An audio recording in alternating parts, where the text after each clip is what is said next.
다 같이 사도신경하심으로 신앙 고백드리겠습니다. 나는 전능하신 아버지 하나님 천지의 창조주를 믿습니다. 나는 그의 유일하신 아들 우리 주 예수 그리스도를 믿습니다. 그는 성령으로 잉태되어 동정녀 마리아에게서 나시고 본디오 빌라도에게 고난을 받아 십자가에 못 박혀 죽으시고 장사된 지 사흘 만에 죽은 자 가운데서 다시 살아나셨으며 하늘에 오르시어 전능하신 아버지 하나님 우편에 앉아 계시다가 거기로부터 살아있는 자와 죽은 자를 심판하러 오십니다. 나는 성령을 믿으며 거룩한 공교회와 성도의 교제와 죄를 용서받는 것과 몸의 부활과 영생을 믿습니다. 아멘. 찬송가 546장 찬송 부르시겠습니다. 찬송가 546장입니다. 주님 약속하신 말씀 위에서 영원토록 주를 찬송하리라. 소리 높여 주께 영광 돌리며 약속 믿고 굳게 서리라. 굳게 서리 영원하신 말씀 위에 굳게 서리. 굳게 서리 그 말씀 위에 굳게 서리라. 주님 약속하신 말씀 위에서 세상 염려 내게 엄습할 때에 용감하게 힘써 싸워 이기며 약속 믿고 굳게 서리라. 굳게 서리 영원하신 말씀 위에 굳게 서리. 굳게 서리 그 말씀 위에 굳게 서리라. 주님 약속하신 말씀 위에서 영원하신 주의 사랑 힘입고 성령으로 힘써 싸워 이기며 약속 믿고 굳게 서리라. 굳게 서리 영원하신 말씀 위에 굳게 서리. 굳게 서리 그 말씀 위에 굳게 서리라. 주님 약속하신 말씀 위에서 성령 인도하는 대로 행하며 주님 품에 항상 안식 얻으며 약속 믿고 굳게 서리라. 굳게 서리 영원하신 말씀 위에 굳게 서리. 굳게 서리 그 말씀 위에 굳게 서리라. 아멘. 오늘 이 시간 함께 나눌 말씀 구약성경 사무엘하 12장 1절부터 6절까지 말씀입니다. 제가 가진 성경으로 구약성경 478페이지에 있습니다. 사무엘하 12장 1절부터 6절까지의 말씀 한마음으로 합독하겠습니다. 구약성경 478쪽입니다. 함께 합독하겠습니다. 여호와께서 나단을 다윗에게 보내시니 그가 다윗에게 가서 그에게 이르되 한 성읍에 두 사람이 있는데 한 사람은 부하고 한 사람은 가난하니 그 부한 사람은 양과 소가 심이 많으나 가난한 사람은 아무것도 없고 자기가 사서 기르는 작은 암양 새끼 한 마리뿐이라. 그 암양 새끼는 그와 그의 자식과 함께 자라며 그가 먹는 것을 먹으며 그의 잔으로 마시며 그의 품에 누움으로 그에게는 딸처럼 되었거늘 어떤 행인이 그 부자에게 오매 부자가 자기에게 온 행인을 위하여 자기의 양과 소를 아껴 잡지 아니하고 가난한 사람의 양 새끼를 빼앗아다가 자기에게 온 사람을 위하여 잡았나이다 하니 다윗이 그 사람으로 말미암아 노하여 나단에게 이르되 여호와의 살아계심을 두고 맹세하노니 이 일을 행한 그 사람은 마땅히 죽을 자라. 그가 불쌍히 여기지 아니하고 이런 일을 행하였으니 그의 양새끼를 4배나 갚아 주어야 하리라 한지라. 아멘. 오늘 본문 말씀 통해서 3일 동안 우리 정의와 용기에 관한 말씀의 은혜를 함께 나누고자 합니다. 오늘 본문인 사무엘 하서 12장에 앞서서 11장에 보시면 다윗은 일생일대에 아주 커다란 또 끔찍한 범죄를 지었음을 우리에게 알려주고 있습니다. 자, 그리고 나서 이 끔찍한 범죄 이후에 이 모든 사실을 덮었다라고 생각할 만큼 끔찍한 살인 교사까지도 이루어냈습니다. 자, 그러나 다윗이 생각한 것처럼 밧세바의 사건은 끝난 것이 아니었더라 하는 것이죠. 자, 바로 오늘 본문 말씀을 통해서 이제부터가 시작임을 알게 합니다. 자, 그동안 다윗은 사람을 보내서 밧세바에 대한 정보를 얻었습니다. 그리고 전령을 보내서 그 밧세바를 자기에게로 데려오게 했고요. 우리야, 그의 남편이었던 우리야 장군의 손에 편지를 들려보내어서 그를 살인 교사하는, 그래서 죽게 하는 놀라운 일들을 행했습니다. 자, 그 후에 본문은 우리아의 아내 밧세바를 취하여 범죄하였던 다윗에게 하나님께서 나단 선지자들을 보내서 책망하는 장면이 바로 기록되어 있습니다.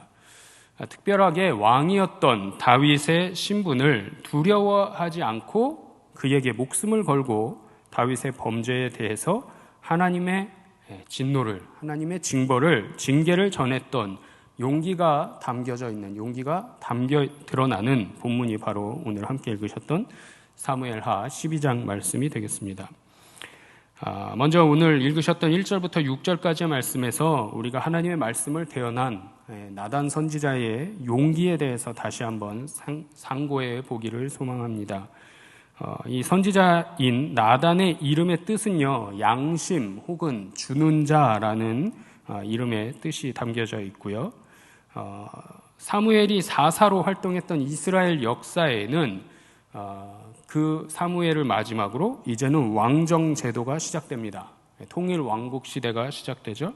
자, 그러면서 왕과 더불어서 많은 선지자들이 등장하게 됩니다. 왕정 시대에, 통일 왕국 시대에 수많은 선지자들이 등장했다라는 거죠. 자, 나단은 하나님께 소명받은 선지자였습니다. 선지자로서 다윗 왕의 통치 초기에서부터 그의 아들 솔로몬 왕에게 이르기까지 하나님의 뜻을 전했던, 궁궐에서 활동했던 선지자 중에 한 명입니다. 자, 이 나단 선지자는 바른말로 그 시대에 경종을 울렸던 선지자로 유명한 것으로 우리에게 알려져 있습니다. 나단 선지자는요, 다윗 왕에게 하나님의 뜻을 증거하고 그 다윗 왕이 하나님의 종으로서 하나님을 섬기고 또 이스라엘 백성들을 잘 섬기도록 가르치고 훈계한 역할을 하였던 선지자입니다. 자, 하나님께서는요, 범죄한 다윗과 밧세바 사이에서 아기가 태어나자 나단을 보내셨습니다. 자, 이게 무슨 얘기냐면 이미 다윗이 범죄하여서 밧세바를 품은 지 약 10개월, 정확하게 얘기하면 약 280여일이 지난 시점임을, 이미 280일이 지났음을 의미하는 얘기죠. 그렇게 오랜 세월이 흘러서 아기가 태어나자마자 나단 선지자를 다윗 왕에게 보내셨다라는 겁니다. 자, 오랜 세월이 흘렀습니다. 다윗은요, 자기가 범죄하였던 그 사실조차도 이제는 잊고 살았을 지경에 이르렀을지도 모릅니다. 자, 그러나 하나님은 분명하게 이것을 다 기억하셨고 나단으로 하여금 다윗 왕에게 가서 직접 그의 죄를 지적하도록 하셨더라는 거죠. 자, 우리도 마찬가지로 죄를 짓고 하나님으로부터 피할 수 있을 거다라고 생각해서는 안 됩니다. 자, 특히 나단은 범죄한 다윗에게 하나님의 징계의 말씀을 아주 담대하게 선포했던 용기 있는 선지자 중에 한 사람이었다라는 것을 이미 앞서서 말씀드렸습니다. 그 이유가, 분명한 사실이 오늘 본문 2절부터 4절까지 말씀에 나타나 있습니다. 다시 한번 읽어보겠습니다.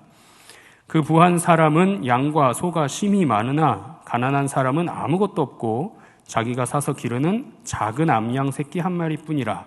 그 암양 새끼는 그와 그의 자식과 함께 자라며 그가 먹는 것을 먹으며 그의 잔으로 마시며 그의 품에 누움으로 그에게는 딸처럼 되었거늘 어떤 행인이 그 부자에게 오매 부자가 자기에게 온 행인을 위하여 자기의 양과 소를 아껴서 잡지 아니하고 가난한 사람의 양 새끼를 빼앗아다가 자기에게 온 사람을 위하여 잡았나이다 하니 이것이 나단이 다윗에게 다윗 왕 앞에서 고했던 이야기입니다.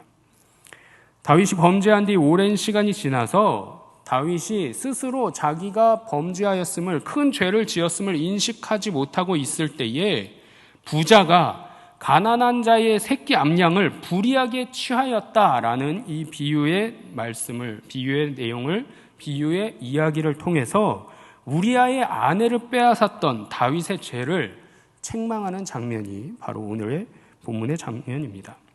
자, 마치 에스더가 생각이 됩니다. 에스더가 어떤 일들을 행했죠? 자기의 목숨을 아끼지 아니하고 내가 죽으면 죽으리이다 하고 왕 앞에 나아갈 수 없음에도 불구하고 왕에게 나아가서 이야기를 전했던 에스더가 생각이 납니다. 마찬가지로 나단도 당시에 왕에게 어떠한 일 없이 부르지 않았는데 나아간다는 것 상당히 어려운 이야기이지만 죽을 수도 있는 지경이지만 그 죽음을 불사하고 나아가서 다윗에게 전하였다라는 거죠. 자, 여기서 핵심은 불의하게 취하였다가 되겠습니다.